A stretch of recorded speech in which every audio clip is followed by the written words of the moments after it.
پیغام ٹیوب کے تمام معزز ناظرین و سامعین کو میری طرف سے السلام علیکم۔ دوستو، آج کی اس انٹرسٹنگ ویڈیو میں ہم بات کرنے والے ہیں زمین پر انسانی زندگی کے ارتقاء کے بارے میں۔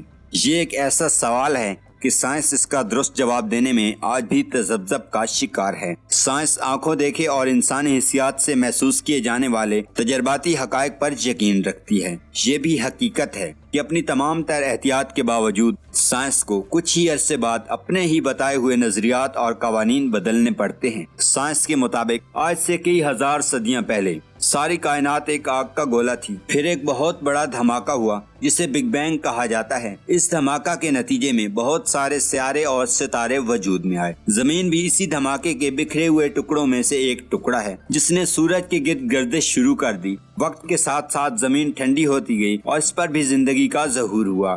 زمین پر انسانی زندگی کی ابتدا کے بارے میں سائنس کا ارتقائی نظریہ آج بھی بہت مقبول ہے۔ ڈارون نے کہا تھا کہ انسان پہلے بندر تھا اور پھر بندر سے وہ صدیوں کے ارتقائی عمل کے بعد وہ انسان بنا۔ حالانکہ یہ نظریہ کافی مضحکہ خیز بھی ہے کہ اگر انسان بندر سے انسان بنا تو جو آج کل بندر ہم دیکھتے ہیں وہ کیوں انسان نہیں بنے، اور اگر صدیوں پہلے والے بندر ارتقائی عمل سے انسان بن گئے تو کیا خبر جو آج کل بندر ہم دیکھ رہے ہیں وہ بھی آنے والی صدیوں میں انسان بن جائیں۔ ان میں سے کوئی بندر جارج واشنگٹن، کوئی جارج ڈبلیو بش تو کوئی ڈونلڈ ٹرمپ بنے۔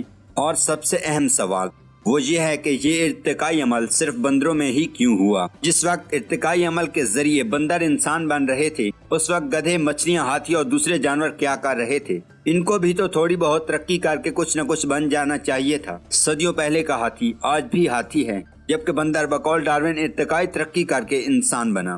حالیہ ایک امریکی ایکالوجسٹ ڈاکٹر ایلس سلور نے اپنی ایک نئی تحقیقاتی کتاب میں زمین پر انسانی زندگی کی شروعات کے بارے میں چونکا دینے والے انکشافات کیے۔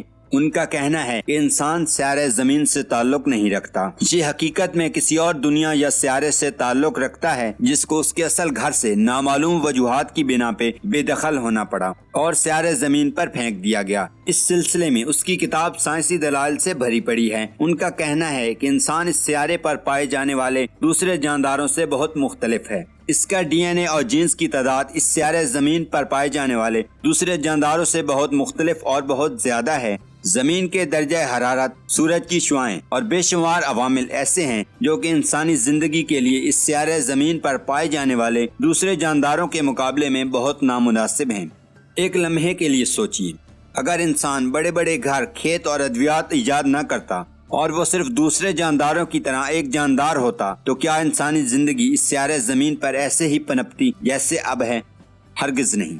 کہا جاتا ہے کہ ڈائنوسارز اس زمین پر پائے جانے والی ایک بہت بڑی مخلوق تھے جو کہ 6.5 کروڑ سال پہلے ختم ہو گئے۔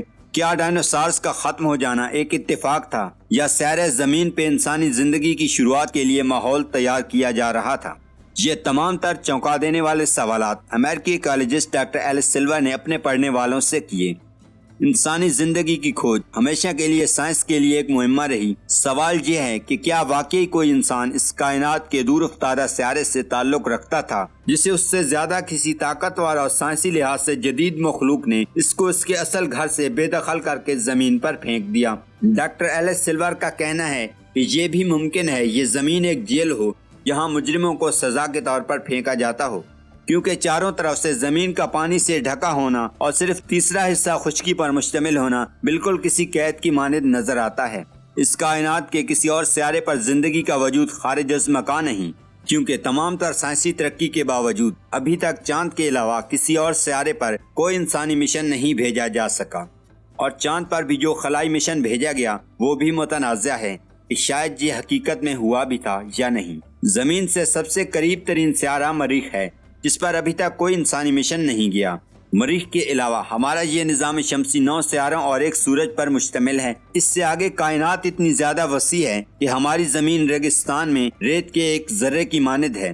بدقسمتی کی بات یہ ہے کہ ناسا سمیت اس وقت دنیا میں جتنے بھی خلائی تحقیقاتی ادارے ہیں ان کا استعمال خلائی تحقیقات سے زیادہ فوجی استعمال اور دوسرے ممالک کی جاسوسی کے لیے زیادہ کیا جا رہا ہے۔ ڈاکٹر ایلس کی تحقیق نے سائنس کی دنیا میں ایک نئی بحث چھیڑ دی ہے۔ اور مزے کی بات یہ ہے کہ اگر مستقبل میں ڈاکٹر ایلس کی تحقیق کو مزید پذیرائی ملی اور مزید سائنسدان اور آرکیالوجسٹ اس کو درست قرار دیتے ہیں تو مذہب کی یہ بات بھی درست ثابت ہو جائے گی کہ انسان کسی ارتقائی عمل کے ذریعے انسان نہیں بنا، بلکہ حضرت آدم علیہ السلام کو زمین پر اتارا گیا تو زمین پہ انسانی زندگی کی ابتدا ہوئی۔